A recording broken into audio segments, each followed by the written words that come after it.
모세의 언약의 한계와 새 언약의 은혜에 대해서 말씀을 나눕니다. 망망대어 같은 이 세상에서, 그리고 한없는 이 우주에서 하나님을 어떻게 만날 수 있습니까? 사람이 이산가족이 되어도 이 좁은 한국에서도 만나기가 어려운데 하나님을 어찌 찾을 수 있겠습니까? 그러나 하나님을 찾는 것은 이산가족 찾는 것보다 훨씬 쉽습니다. 하나님은 성경에서 찾을 수 있습니다. 성경을 읽으면 하나님을 만날 수 있습니다. 우리는 성경에 풍성한 하나님의 은혜가 있다는 것을 압니다. 랍비 힐렐은 얘기합니다. 고기가 많은 곳에는 파리와 벌레들이 많이 들끓고, 재물이 많은 곳에는 근심이 많고, 여자가 많은 곳에는 미신이 많고, 율법이 많은 곳에는 은혜가 많다고 얘기합니다. 여자가 많은 곳은 좀 이상하지, 잘못된 것 같죠. 그러나 하나님의 말씀이 많은 곳에는 은혜가 많습니다. 오늘 모세 언약을 통하여 주신 은혜를 살펴보고, 그 모세 언약이 어떤 한계를 가지고 있길래 하나님께서 새 언약을 통하여 완성하시고 우리에게 풍성한 은혜를 주셨는지 말씀을 통하여 함께 은혜를 나누고자 합니다. 첫째로, 모세 언약에도 율법보다 은혜가 우선합니다. 구약시대의 대표적인 언약은 모세 언약인데, 사람들은 모세 언약을 흔히 모세 율법이라고 얘기합니다. 그래서 하나님께서 율법을 주셔서 그 율법을 지키면 살고 안 지키면 심판을 받는 무겁고 엄중하신 하나님으로 생각하는데, 하나님은 은혜부터 주셨습니다. 오늘 출애굽기 19장에 보면 이스라엘 백성들을 애굽에서 이끌어내셔서 시내 광야로 인도하시고 저들에게 말씀하십니다. 너희가 내 언약을 지키면 내 소유가 되고 제사장 나라가 되고 거룩한 백성이 될 것이다. 그렇게 말씀하신 후에 출애굽기 24장에서 언약을 체결하시는데, 출애굽기 24장 8절 이하에서 이와 같이 말씀합니다. 모세가 그 피를 가지고 백성에게 뿌리며 이르되, 이는 야훼께서 이 모든 말씀에 대하여 너희와 세우신 언약의 피니라. 모세와 아론과 나답과 아비후와 이스라엘 장로 70인이 올라가서 이스라엘 하나님을 보니 그의 발 아래에는 총옥을 편 듯하고 하늘같이 청명하더라. 하나님이 이스라엘 자손들의 존귀한 자들에게 손을 대지 아니하셨고 그들은 하나님을 뵙고 먹고 마셨더라. 지금 시내 광야에 모여 있는데, 오늘 19장에서 읽은 그 말씀 다음에는 십계명이 나오고, 그 다음에 언약 법전이 나오고, 그 다음에 하나님께서 피로써 언약을 체결하셨습니다. 그러므로 하나님께서는 이스라엘 백성들을 애굽에서 이끌어내신 은혜를 주시고 그들에게 언약을 주시고 그들에게 율법을 주신 것입니다. 하나님께서는 은혜를 먼저 주신 것입니다. 십계명의 바로 앞에서도 하나님께서는 애굽에서 이스라엘 백성들을 이끌어내신 은혜의 하나님이신 것을 분명히 선언하고 있습니다. 출애굽기 20장 1절 이하에 보면 하나님이 이 모든 말씀으로 말씀하여 이르시되, 나는 너를 애굽 땅 종되었던 집에서 인도하여 낸 내 하나님 야훼니라. 너는 나 외에는 다른 신들을 내게 두지 말라. 사람들은 하나님께서 다른 신을 섬기지 말라는 계명, 그것을 인하여 우상 숭배하지 말라, 그것을 인하여 무서워하고 떱니다. 그러나 이스라엘 백성들은 수많은 신들이 가득한 애굽에서 노예로 살았습니다. 그들의 주인이 그야말로 악어신에게 절하라 하면 악어신에게 절하고, 심지어 개구리라든지 열재앙에 나오는 그와 같은 심판 대상은 사실은 애굽 사람들이 신들입니다. 하나님께서 그들의 신들을 심판하신 것입니다. 이스라엘 백성들은 애굽에서 노예로 살면서 성을 만드는 벽돌을 굽고, 또 심지어 그들의 인구가 번성하자 아들을 낳으면 나일강에 던져넣는 그러한 모진 고통을 당했습니다. 그런 고통의 짐에 비하면 하나님께서 십계명을 주신 것은 그야말로 가벼운 것입니다. 하나님께서는 그들을 애굽의 수고하고 무거운 짐에서 이끌어내시고 그들에게 가벼운 짐을 지고 살게 하신 것입니다. 오늘날에도 우리가 예수님을 믿었다고 해서 우리 마음대로 사는 것은 아닙니다. 수고하고 무거운 짐진 자들아 다 내게로 오라. 내가 너희를 쉬게 하리라. 너희는 내게 나와서 내 멍에를 메고 내 짐을 지라고 하셨습니다. 나의 멍에는 쉽고 내 짐은 가볍다고 주님께서 말씀하셨어요. 예수님을 믿는다고 멍에가 없는 것이 아니고 짐이 없는 것이 아닙니다. 그러나 이 세상에 수고하고 무거운 짐을 그 진 것에 비하면 말할 수 없이 우리는 평화와 쉼을 얻게 되는 것입니다. 그러므로 우리는 하나님의 은혜가 우리의 신앙생활보다 모든 것에 앞서 있다는 것을 우리가 기억하고 주님께서 우리에게 요구하신 그 모든 것을 기쁨 가운데 수행해야 될 줄로 믿습니다. 옛날에는 형과 막내 동생의 나이 차이가 상당히 많았어요. 자녀들을 5명, 10명씩 나니까 10년, 20년 그런 터울이 됩니다. 그래서 큰형이 막내 동생에게 이것저것 심부름을 시킵니다. 그러자 그 동생이 어느 날 불맨 소리로 형에게 얘기했습니다. 형님은 왜 나에게 이것저것 자꾸 시켜서 그렇게 심부름을 시키고 부려먹습니다. 그래서 형이 이렇게 쳐다보더니 기가 막히듯 나는 듯이 얘기했습니다. 네가 잘 기억하지 못하는데 네가 어릴 때 내가 너를 업어서 키웠다. 네가 내 등에서 오줌도 싸고 그랬는데도 내가 너를 다 돌보아주고 그렇게 너를 자라게 했는데 지금 심부름 몇 개 시키는 거 가지고 나한테 불만을 갖느냐. 하나님께서는 이스라엘 백성들을 노예에서 건져내시고 은혜를 주셨는데 우리가 십계명을 지키고 하나님의 말씀을 지키는 것을 꺼려해서는 안 되는 것입니다. 하나님께서는 모세에게 율법을 주셨지만 사실 그 이전에도 계명을 주셨습니다. 그것이 계명이란 이름으로 나오지는 않는데 창세기에 보면 아담을 지으시고 동산에 각종 열매 맺는 나무를 자라게 하신 후에 그 중앙에는 선악을 알게 하는 나무가 있는데 창세기 2장 17절에 보면 선악을 알게 하는 나무의 열매는 먹지 말라. 내가 먹는 날에는 반드시 죽으리라 하시니라. 이것이 계명입니다. 하나님께서는 동산에 모든 나무가 있고 생명나무도 있어 그것을 먹고 그야말로 영생할 수도 있는데 아담은 금지된 그 나무 열매를 따먹고 범죄하고 만 것입니다. 아담 시대도 계명이 있고 아브라함에게도 하나님께서 계명을 주셨어요. 그건 할례를 행하는 것입니다. 그것을 지키지 않으면 그 백성 중에서 끊쳐진다고 말씀합니다.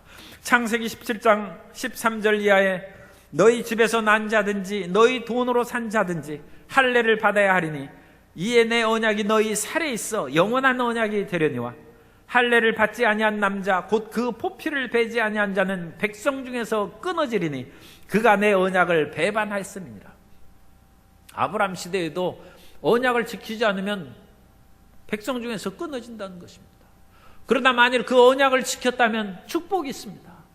아담이 그 언약을 지켰다면 생명나무의 열매를 먹고 죽음이 아마 인간 사회에 들어오지 않았을 것입니다. 그러나 아담은 실패했습니다. 아브라함은 그런데 성공했습니다. 아브라함 자신도 99세에 할례를 행했고 온 집안 사람들이 다 할례를 행하고 그 이후로는 아담의 후손들이 다 8일 만에 할례를 행함으로 아담의 자손들은 하늘의 별과 같고 바다의 모래와 같은 풍성하고 번영한 민족이 된 것입니다. 하나님께서는 모세 언약을 지키는 사람을 모든 민족 가운데 내 소유로 삼겠다고 했어요. 어떤 사람이 좋은 물건이 있어서 그걸 만지려고 하니까 그거 손대지 말라고. 그건 왕의 것이다. 임금님의 것인데 임금의 것을 손으로 만지고 함부로 그걸 가져가면 그 사람에게 벌이 내리지 않겠습니까? 우리는 하나님의 소유가 된 백성입니다. 하나님의 언약의 말씀을 지키면 악한 자가 우리를 만지도 못하는 하나님의 자녀가 되는 것이고 우리는 왕같은 제사장이요 거룩한 백성으로 살아가는 특혜를 얻는 것입니다. 그러므로 하나님의 언약 백성으로 살아가는 그 짐은 가벼운 것이고 그에 상응하는 축복은 풍성한 것임을 우리가 기억해야 됩니다. 그럼에도 불구하고 모세시대 그리고 구약시대의 사람들은 이 모세 언약의 율법을 제대로 지키지 못했어요. 그리고 그것은 모세 언약의 한계입니다. 모세 언약은 사람의 부족함을 깨닫게 하고 그 율법을 통하여 죄를 깨닫게 하는 그런 효과를 발휘한 것입니다. 그래서 두 번째로 율법을 통해서는 죄를 깨닫고 예수님을 의지하게 하는 하나님의 섭리가 나타나는 것입니다. 성경의 말씀은 예수 그리스도를 향하여 초점이 맞춰져 있기 때문에 구약시대의 모든 말씀들은 예수님을 향하여 정점으로 달려가고 있고 초창기의 말씀보다는 나중의 말씀이 점점 더 확실해져서 마지막에는 가장 완벽하고 확실한 예수 그리스도의 계시로 모아지는 것입니다. 그렇기 때문에 이 율법을 통해서 인간이 자기 잘못을 깨닫고 예수님께 나올 수 있는 길을 하나님께서 예비해 주신 것입니다. 모세 율법은 613가지가 됩니다. 그 중에서 365가지는 금지 명령입니다. 그런데 사람들은 금지 명령을 하면 더 하고 싶은 그런 것이 생깁니다. 그것이 인간의 죄성이죠. 사람들이 예수님 믿지 않을 때는 일요일이 오면 이 일요일을 직장도 안 가고 무엇하고 지내나, 그래가지고 심심해하고, 누가 나한테 전도 안 하나, 교회라도 가면 심심하지 않고 좋을 텐데, 그렇게 생각하다가 이제 예수님 믿고 나오면 이 주일이 왜 이렇게 빨리 오나, 이 주일날 딴 데로 놀러 가고 싶은데 옛날 심심했던 것은 까맣게 잊어버리고 주일날 예배 가는 것 때문에 주일 성수하라고 하는데 그것이 나에게 멍해가 된다. 사람들에게는 율법이 있으면 그 율법을 통해서 자기 자신의 마음이 얼마나 허망한 데 빠져 있고 죄악에 익숙한 것을 깨닫게 되는 것입니다. 로마서 7장 8절 이하에 보면, 그러나 죄가 기회를 타서 계명으로 말미암아 내 속에서 온갖 탐심을 이루었나니 이는 율법이 없으면 죄가 죽은 것임이라. 전에 율법을 깨닫지 못했을 때에는 내가 살았더니 계명이 이름에 죄는 살아나고 나는 죽었다. 사람의 마음 가운데 하지 말라고 하면 더 하고 싶고, 그것을 통해서 우리 마음 가운데 얼마나 나쁜 생각이 가득한가를 깨닫게 되어서 율법은 죄를 깨닫게 하는 것이고, 그래서 그 죄악에 몸부림치다가 예수 그리스도께 나오게 되는 것입니다. 뿐만 아니라 248가지 계명은 긍정 명령입니다. 하라는 명령인데 그 하라는 것도 우리가 잘 못합니다.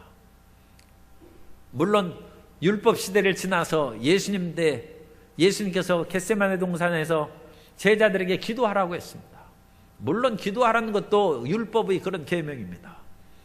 그렇기 때문에 기도하라고 했는데, 그 예를 보면 예수님의 제자들이 기도하지는 않고 다 누워서 잠들어 있어요. 그걸 보고 예수님께서 딱 가서 말씀하십니다. 너희가 마음은 원이로되 육신이 약하다. 그러므로 구약 시대에도 248가지 하라는 계명이 있어도 하고는 싶으나 육신이 양해서 지키지 못한다는 것입니다. 그래서 365가지 금지명령, 248가지 긍정명령, 그 두 가지를 더하면 613가지 계명을 우리가 어기며 사는 것입니다. 그래서 613가지 금지명령을 우리가 지키지 못하고 죄를 범하면 죄책감이 생기죠. 긍정명령을 수행하지 못함으로 우리는 나같이 무능한 사람이 어디 있는가, 내 육신이 어찌 이렇게 악하고 나는 무능력한가 통탄하게 됩니다. 그러므로써 우리는 예수님께 나오는 것입니다. 그래서 예수님께 나와서 우리 잘못을 고백하면 주님께서 십자가의 보혈로 우리를 씻으시고 우리를 의롭게 만들고 하나님의 자녀로 삼아 주시는 것입니다. 그러면 예수님을 믿으면 우리는 죄에서 벗어나서 법을 지킬 수 있게 됩니까?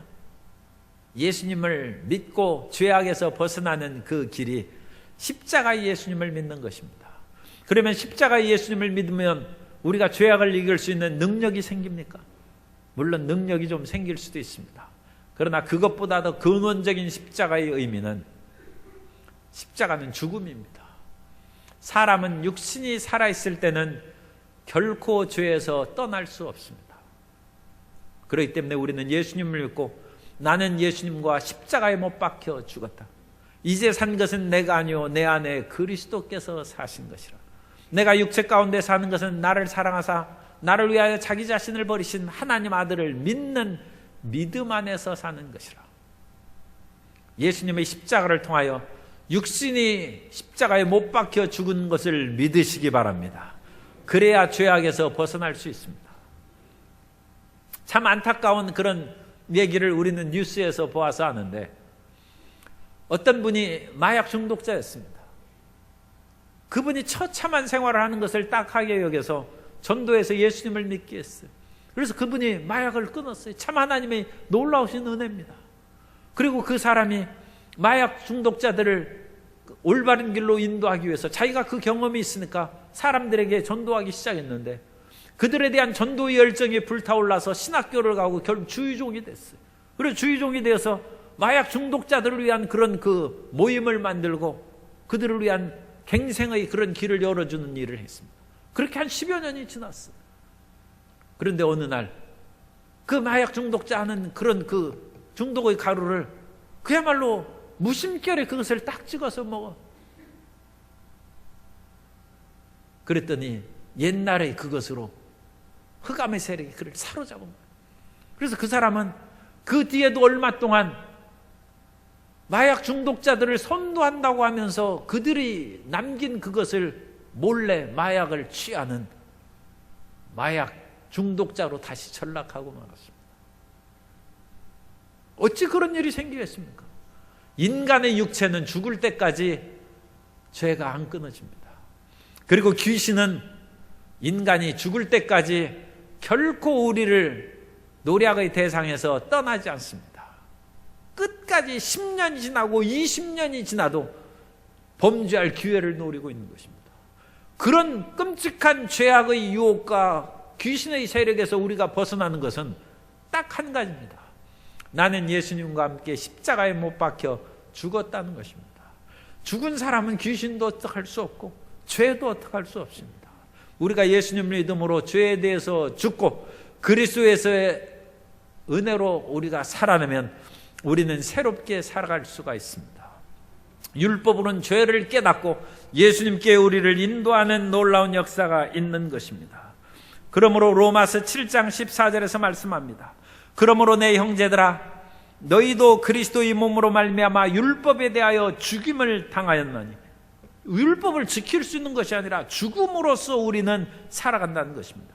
이는 다른 이 곧 죽은 자 가운데서 살아나신 이에게 가서 우리가 하나님을 위하여 열매를 맺게 하려 함이라. 그러므로 세 번째로 모세 언약은 새 언약을 통해서 나아가는 것이고 새 언약은 모세 언약의 완성된 것입니다. 그래서 모세 언약의 한계를 새 언약이 완성시킨 것입니다. 모세 언약 이전에도 아브라함의 언약이 있었는데 그 아브라함의 언약은 모세 언약보다는 덜 발달된, 덜 성장한 언약입니다. 아브라함의 언약은 개인적인 언약입니다만 모세의 언약은 민족적인 언약이에요. 그러니까 훨씬 규모가 크죠. 또한 아브라함의 언약은 할례만 지키라고 했는데 모세 언약에는 613가지 율법의 5경의 말씀이 있으니까 훨씬 규모가 커져서 완벽한 율법을 제시하고 있습니다. 그러나 이 모세 언약은 새 언약보다는 미숙한 것입니다. 새 언약을 향하여 모세 언약은 발전되어 나아가는 것이지 모세 언약이 완성된 것이 아닙니다. 그러므로 예레미야는 예언합니다. 모세 언약의 그 한계에서 새 언약의 온전한 상태로 나아갈 때가 다가올 것이다. 예레미야 31장 31절 이하에서 이와 같이 말씀합니다. 야훼의 말씀이니라. 보라, 날이 이르리니 내가 이스라엘 집과 유다 집에 새 언약을 맺으리라. 이 언약은 내가 그들의 조상들의 손을 잡고 애굽 땅에서 인도하여 내던 날에 맺은 것과 같지 아니할 것은 내가 그들의 남편이 되었어도 그들이 내 언약을 깨뜨렸음이라. 야훼의 말씀이니라. 그러나 그날 후에 내가 이스라엘 집과 맺을 언약은 이러하니 곧 내가 나의 법을 그들의 속에 두며 그들의 마음에 기록하여 나는 그들의 하나님이 되고 그들은 내 백성이 될 것이라. 야훼의 말씀이니라. 사람이 아무리 훈계하고 가르쳐도 그 훈계와 가르침이 마음속에 들어가지 않으면 청개구리 삶을 삽니다. 듣기는 끊임없이 들어도 마음에 들어가지 않아요. 모세율법의 한계가 그것입니다. 하나님께서 법을 써줬어요. 그러나 그 써준 율법은 바깥 돌판에 있어요. 그리고 오늘날 그 돌판을 언약궤 속에 넣어뒀는데 그것도 잃어버렸어요. 어디 있는지 알지 못해. 그 언약궤도 다 사라져버리고 돌판도 사라졌어요. 그러면 이제 알 수도 없죠. 그러나 사실은 그 말씀을 이제 성경에 기록되어 왔으니까 오늘날 아는 것이지 하나님께서 새겨주신 돌판도 상실해버리는 인간입니다. 그런데 어찌 법을 지키겠습니까? 마음에 새겨져야 돼. 그런데 새 언약 시대에는 하나님께서 그 말씀을 마음에 새겨주신다는 것입니다. 그러므로 우리는 이제 예수님을 믿고 하나님의 말씀을 받았은즉 변명할 수가 없어요. 우리 마음 가운데 하나님의 법이 있습니다. 예수님을 믿으면 성령이 우리 안에 거하십니다. 성령께서 그 마음의 법을 깨우쳐 주십니다. 성령이 오셔서는 다른 말씀을 하시지 않습니다. 성령께서 오셔서는 예수님께서 하신 말씀을 우리로 기억나게 하시고 그 말씀을 우리에게 가르쳐 주신다고 했습니다. 그 예수님의 말씀은 이 지상에서 우리에게 선포하신 그 말씀도 물론 우선적으로 들어가지만, 크게 얘기하면 말씀이 육신이 되사 오신 분이 예수님이시므로 그 예수님께서 창세기로부터 요한계시록에 있는 그 모든 말씀을 성령께서 우리에게 깨우치시고 가르쳐 주신 것입니다. 그러므로 하나님께서는 이 예수님을 통해서 하나님의 말씀의 법이 우리 속에 새겨지도록 마지막 때 예수님을 이 땅에 보내주신 것입니다. 그 전에는 그야말로 난다 긴다 하는 수많은 기라성과 같은 하나님의 종들이 와서 말씀을 선포했습니다만 백성들이 귓등을 흘려버려요.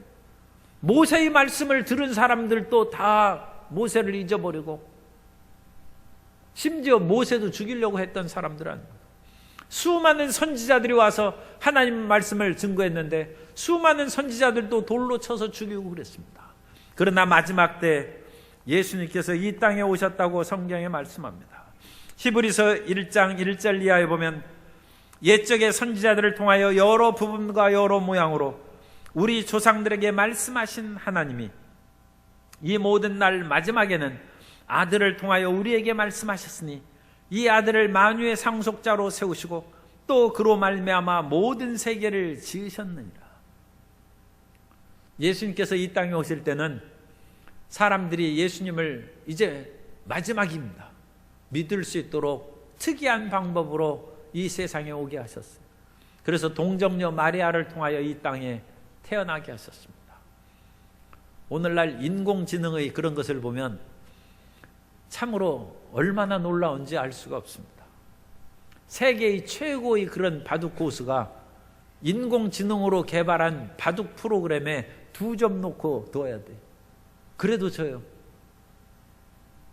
사실은 바둑은 그 수가 너무나 복잡하기 때문에 컴퓨터가 해결할 수 없는 것이라고 했습니다. 그러나 그것을 다 극복하고 따라잡았어요. 오늘날 무성생식이라든지 수많은 그 체세포로 그냥 맘모스라든지 뭐 이런 옛날에 있는 그런 것들을 가지고 옛날 동물을 복제해서 만들어내고 있어요. 그러니까 그 체세포만 온전하고 그야말로 그 DNA가 잘 보존되어 있는 것 같으면 옛날에 멸절된 동물들을 만들어내고 그야말로 그런 것이 보존된 것이 혹시 있으면 공룡도 만들어낼지 몰라요. 하물며 사람의 몸에서 처녀에게서 예수님이 탄생하는 것은 그건 그야말로 지극히 쉬운 일이에요. 오늘날 과학의 발달되는 그런 면으로도 정말로 분별력 있는 과학자는 동정녀 탄생 그런 것을 옛날에는 과학시대에는 사람들이 어찌 그런 일이 있겠느냐 했는데 오늘날에는 얼마든지 가능하겠다. 그걸 아마 인정할 것입니다.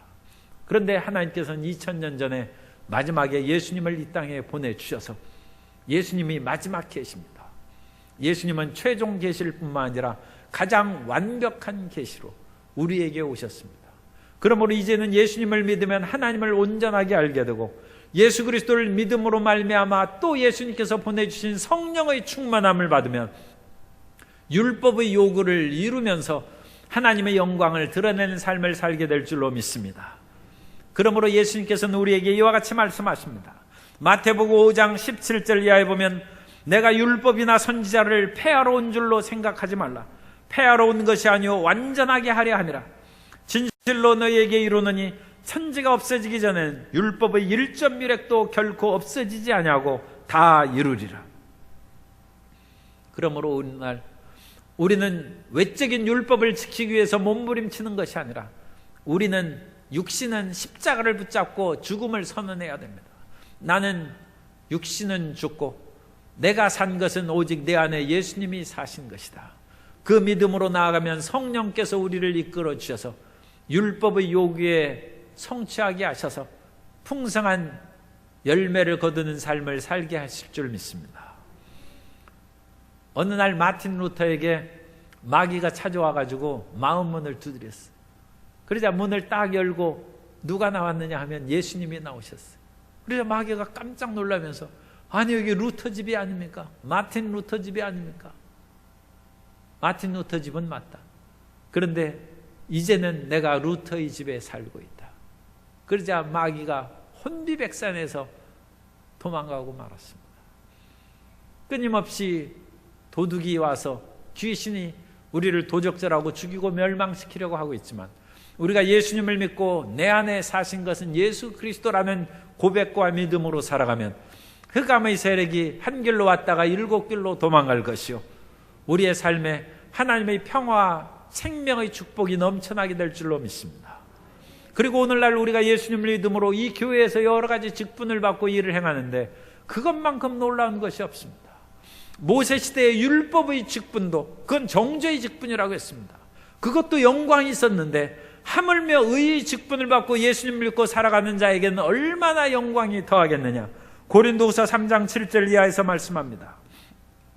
돌에 써서 새긴 죽게 하는 율법 조문의 직분도 영광이 있어 이스라엘 자손들은 모세의 얼굴의 없어질 영광 때문에 또 그 얼굴을 주목하지 못하였거늘 하물며 영의 직분은 더욱 영광이 있지 아니하겠느냐. 정죄의 직분도 영광이 있은즉 의의 직분은 영광이 더욱 넘치리라. 모세 시대에 모세 언약의 율법 시대에도 대제사장, 제사장 또 레위인 수많은 그런 직분이 있어서 감히 이스라엘 백성들은 들어갈 수 없는 성전에도 들어가고 심지어 대제사장은 지성소에도 들어갔는데 오늘날 예수 그리스도 안에서는 우리가 예수 그리스도의 깨어진 몸을 통하여 지성소로 들어가는 특권을 얻은 줄 믿습니다. 모세가 하나님을 배움에 그 얼굴에 광채가 났는데 오늘날 우리가 예수님을 배운 즉 모세와 같은 영광의 광채가 우리 삶 가운데 임하게 될 줄로 믿습니다. 그러므로 교회에서 받은 장로나 안수집사, 권사, 서리집사 이 모든 직분들을 가볍게 여기지 마십시오. 그 직분은 영광의 직분인 것입니다. 교통실에서 봉사하는 그 직분도 영광의 직분입니다. 그러므로 교통실에서 위로 올라갔는데 못 가게 하면 그것을 기분 나쁘게 생각하지 말고 그 속에 있는 영광의 모습을 바라보고 화목하시기 바랍니다. 하나님께서는 모든 예수 그리스도 안의 직분의 영광으로 드러나게 하셨다는 것입니다. 그러므로 우리는 모세 언약의 한계에 나오는 그런 직분의 한계에서도 벗어나고 날과 달과 절기를 지키는 그런 한계에서도 벗어나서 진리에 참된 자유를 얻게 된 것입니다. 갈라디아서 4장 9절 이하에 보면 이제 너희가 하나님을 알 뿐 아니라 더욱이 하나님의 아신 바 되었거늘 어찌하여 다시 약하고 천박한 초등학문으로 돌아가서 다시 그들에게 종로로 타려 하느냐. 너희가 날과 달과 절기와 해를 삼가 지키니 내가 너희를 위하여 수고하는 것이 헛될까 두려워하노라. 우리는 날과 달, 절기를 지키는 율법의 사람이 아니라 예수님 안에서 모든 날을 찬양하는 날이요, 모든 날을 예배하는 날이요, 항상 하나님을 기쁘시게 하는 사람으로 자유롭지만 더욱 율법을 완성하는 사람으로 살아가게 될 줄로 믿습니다. 그것이 예수 그리스도로 말미암아 율법을 완성한 것입니다. 그러므로 오늘 우리에게 딱 한 가지 기억하시면 됩니다. 나의 육신은 예수님의 십자가에 못 박혀 죽었은즉 이제 나는 예수님의 성령을 쫓아서 살아가겠다. 따라 사십시오. 나의 육신은 십자가에 못 박혔으니 이제는 성령을 쫓아 삽니다. 옆에 분을 축복하겠습니다. 성도님은 성령의 사람입니다. 끝으로 말씀을 읽어드립니다. 로마서 8장 12절 이하에 그러므로 형제들아 우리가 빚진 자로 돼 육신에게 져서 육신대로 살 것이 아니니라. 너희가 육신대로 살면 반드시 죽을 것이로되 영으로서 몸의 행실을 죽이면 살리니 무릇 하나님의 영으로 인도함을 받는 사람은 곧 하나님의 아들이라. 모세율법으로는 할 수 없었던 것을 예수님께서 새 언약을 통하여 마지막 잡히던 밤에 그 잔을 가지고 제자들에게 주시며 그건 상징한 것이죠. 이건 피로 세운 새 언약이라고 했습니다. 그리고 십자가에서 못 박혀 정말 피를 흘리셨습니다. 오늘 예수님의 십자가를 믿고 죄사함을 받으면 우리는 예수님과 함께 죽은 사람이 되고 예수님과 함께 다시 살아난 사람이 되어서 성령을 쫓아 살아가는 사람이 되었습니다. 성령의 열매를 맺어서 사랑과 희락과 화평과 오래 참음과 자비와 양성과 충성과 온유와 절제와 같은 풍성한 열매 맺는 성령의 사람이 되시기를 예수님 이름으로 축원합니다.